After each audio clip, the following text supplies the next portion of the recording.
Y'all know what it is. Y'all kicking it with the kids stunts, yo. Appreciate everybody. We're gonna wait till everybody tapping in. We're gonna wait till everybody tapping in. We got a live interview with a good fellow friend of mine, man. This Cruz, man. YouTube viewers across the globe, man. This Cruz, man. He got some real inspirational, you know what I'm saying, story to share with us, man.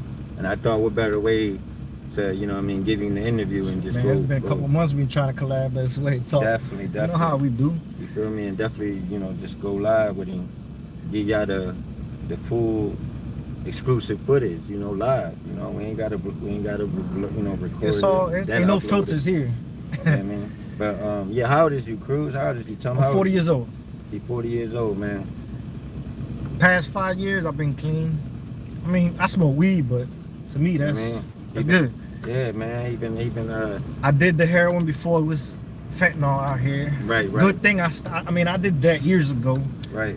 Right after my divorce. And then you had something you was explaining to me that was real inspirational when I was here. What I was explaining to you was the he reason said he found a dog. I found a dog in an abandoned house. And at that time he found a dog, he was out here. He was in the mix. He was doing all types of shit. I lived in an apartment. I had a house. I had a place. At the time I was down here running around, it was because I like the environment. I like the energy out here. I like the way it was. Okay. And I had family down here. You know, come down here, drink, chill with them. I didn't do the heroin because I heard about all the, you know, the way they mixed it and the way they did all that stuff. Stuff I might tell you guys, it might not be good, but you know, once I got my apartment and fixed myself, I had my dog. Okay. We bagged up in my apartment, in the basement. You understand? Like I paid dude. They paid me to use my apartment. Okay. The shit down here when this first started. Okay. So okay. All right. So you was affiliated in some of the wrong shit. Yes, yes, right, pretty much. All right. But you had to do what you had to do to maintain. I kind of stopped it with them after about 3 years with them, letting them do that shit, cutting it up in my basement. Okay. Reason being is I lost 2 family members. Whoa, to what? To the heroin. To the heroin. The eye opener for me was when one of my family members showed me the bag, and the bag came from my house. Okay, and at that point, stamps. And at that point, you were doing you were trying heroin at that point. I tried it after that. I tried it for a week, experiment with it. It's too fast of a high. I don't like it. Okay. But it fucked my life up. I lost money. I believe it. I went through that withdrawal. I believe it. It was an eye opener. And what you think cleaned it up? What you think like? My dog. I'm not gonna lie to you, my dog. My dog. Here to go. Here go to the story. My dog was. Tap in. And no bullshit. I got a blue nose pit. She's scroungy, but her giving me purpose in life to just wake the fuck up every morning, do something, go to work, feed her, walk her, take her out. And the eye opener pretty much was just now I have a function in life. Now I have something to do with myself other than going to work, because you can get clean and work, sleep, eat, work, sleep, eat, but you need something to do in your life to occupy your time. Go ahead, keep talking. But yeah, my dog, she gave me the inspiration. She helped me. She's 5 years old right now. And if it wasn't for her, I'd probably be out here in a tent on these streets and fucking my life up. Damn. I wouldn't have money in my pocket right now. It wouldn't be this way. It wouldn't be that because you knew how tense it was for you then. Damn. So when I stopped everything, I went back to the weed. Smoked the shitload of it. Damn. But what helped you would transpire all that was the inspiration. It was my dog, bro. It was Ruby, bro. She helped me. Cause she gave me a reason to wake up. She never gave up on you. To this day, she hasn't. Everybody else may have gave up on you, but she ain't gave up on you. I got family that gave up, family that don't care, family that do care. Yeah, let's speak about that. You were speaking about you got family out here, like really out here, like really out here. I got family we could drive around right now. Like I can introduce you to them. Let's do it. Y'all want to get introduced to his family out here in these streets. Like what I mean about these streets, I'm talking about like they home is these streets. You feel me? I try many times to save them, help them. Try to have them, be good influence and inspiration to them to want different, but they don't want different, like you said. But damn, okay, should we tap in? Should y'all roll out with stunts to tap in with I mean, if he folks? wants to talk, we can You know talk. what I mean? He right there on Allegheny. Yeah, No, he at Lehigh. we just coasting down Allegheny right now. That's what we doing. You know, You know what I'm saying? you had him on your videos a couple times. You rode by, seen him, but you never interviewed him. Oh, okay. All understand? right. I'm trying to help him. Damn. But- How old is he? 5 years younger than me. My So youngest- 35. Yeah. Damn, 35. I tried helping him. He came to my house the other day, asking for help, Shit. and he was sick. He was Ooh. dope sick. He was starting out with, what's that shit, that 2K? He was doing that for a few years. And then I guess he was chilling with somebody and they gave him the dope and he started snoring it. And now I guess he's shooting it or whatever he's doing with it. But he came to my house asking for help. And when I could give him help, he didn't want it. Whoa. But when he came and asked for help, I couldn't give it. Whoa. I felt like That's twisted. shit. I felt so Yeah, bad. you Just couldn't give it. Damn. I didn't have a place for him to stay at the moment. Right. When I came to him a year ago, I had a place for him. I had an extra room. Right. But since I left my apartment and went to my other place, to a room, it's hard to help. I want to help him. I do. But when I talked to other family members of mine, they said, look, we did that for him. He's clean for a couple of months and then he goes right back to it. That kind of opened my eyes to see I can influence him. I can give him everything, food, clothes, house. But it's up to him. Yes. He got to want different, just like you wanted different, right? So back to the story where he came to my door, he knocked, I had food, I said, look, I'm gonna cook you some grub, let's eat something. I'm a vegetarian. I said, look, let's make some food, blah, blah. Nah, you know what he was more worried about? What? Asking me for money. You sick, and I'm offering you help I'll let you stay with me for the week till you can cure yourself. But they want revenue. He wanted the money. As soon as I gave him that $20, he walked away from me, bro. They want revenue, man. Revenue will fuck your whole life up. Everybody who's interested in revenue will probably has baddest intentions to stick around you, to be around you, to ask for help from you. But at the end of the day, it's up to you. It's about a choice. Now it's up to us as being wise ones to wake up out of certain things that we do. Yeah, I told you that earlier. You gotta get woke. You know what I mean? You definitely gotta waken up. So like, maybe that's why y'all don't see too much of hood stunts in these hoods trying to help too much of these people that's fighting these. Some of them don't want the help yet. Because, as my man just stated, it ain't about if they get the help. It's about if they actually genuinely want it.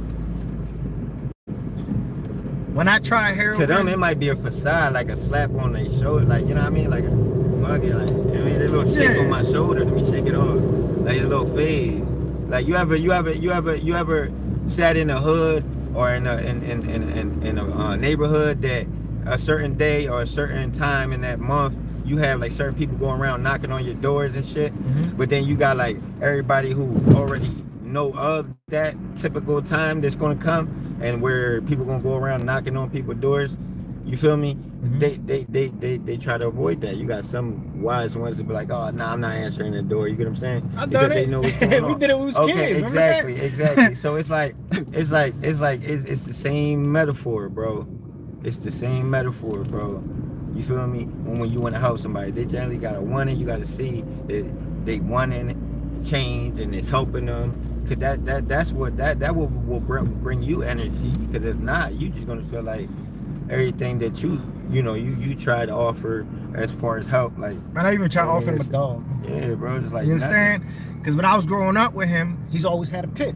Man, he always sell had that dog. Mean pit. He gonna sell that dog. You heard that? Nah, I wouldn't give him a dog to sit out here because I walked around a couple of times and I seen people with dogs. Yeah. And pit bulls, beautiful pit bulls. Yeah. And I'm like, give me your dog. I'll take your dog. I don't care. Like, your dog don't deserve to be out here. If you want to be out here, don't put your dog in that predicament where he has to be out here. Yeah, this shit crazy. One time, I gotta tell you a story about when I met a person with a dog out here. I had dog food. Right, so now we on Somerset and Kensington, y'all. We in the hood, you know, stunts always throughout the hood. You know what I mean? Locally, in the hood. You know what I mean? So yeah, I'm back. Well, we and him met at, right in the hood here. In the hood, you already know. Yeah, like hood, man. I was as young as I want to say like 6 years old, bro. Where I went to my first elementary school, bro. That's when I noticed the heroin. Out here. If he's out here, he might be out here, but we're gonna turn that way because his little tent is up here. All right, but yeah, so like, ain't nobody interview him yet. I think he be hiding from him and shit. Like, dar un poquito más para adelante, para ver si I got you. Está ahí. Yeah, ahí está. Ahí está el tent, él está parado ahí. Alright, está bien.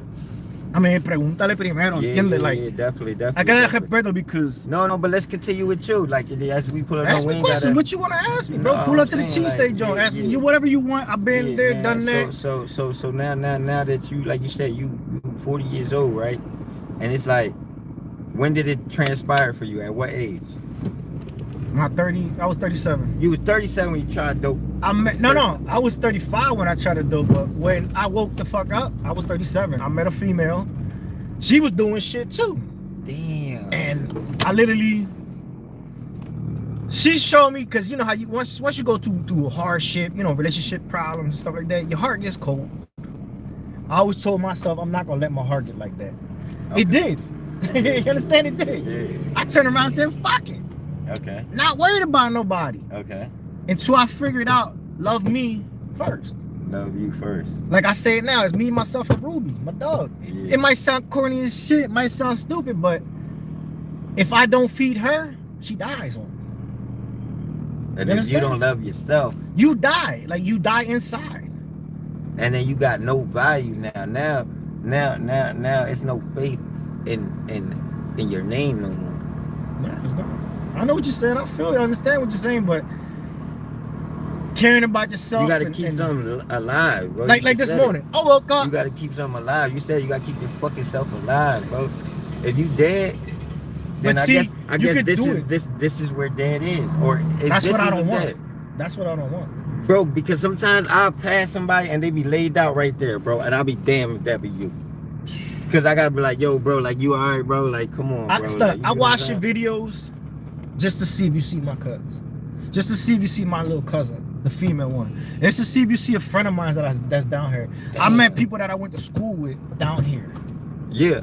I got them too. And it's crazy because I got them in high school. They were smoking weed with me. But and yeah. And they were cutting school with me. And now they down here, like you said. Bro, it's sad, but you try to help them. If they don't want it, you can't force it upon them. No, man. You gotta understand that. Like, shit. I've offered my family, a couple of my cousins, a couple of my friends, even people that I went to school with. So your relationship and your dog helped you. Your relationship with your woman and your dog helped you. Yeah. Me and her not together, but he gonna keep that 100 with her if she outside. We talked today. I called her today and asked her for some help. And she said, I got you. I'm gonna look for an apartment for you. That's what you want? Got you. Yeah, we talked for about 30 minutes.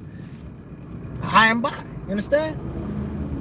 What I also learned about when I was in that struggle and wanted to hurt myself, and what I say taking that drug was hurting yourself. Absolutely. She pretty much taught me that you could be friends with your ex if you keep it to a point where, despite all the problems, despite everything y'all went through, you keep it at, we gotta be friends just to be civilized.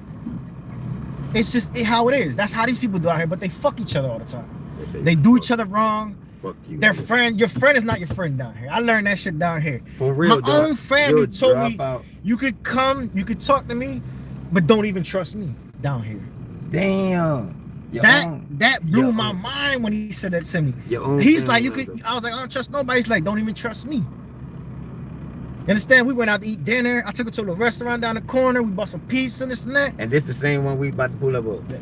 But don't even trust me. That's what he told me. He said, don't even trust me. That shit real. That's family. I mean, blood family. His mom raised me. His mother raised me. Damn, dog, you talk about. When I was 15 and I didn't have a place to go, she opened her door to me. That shit. The only thing she told me is, I open my door to you, can come live here, sleep here. You gotta continue to go to school. I finished high school.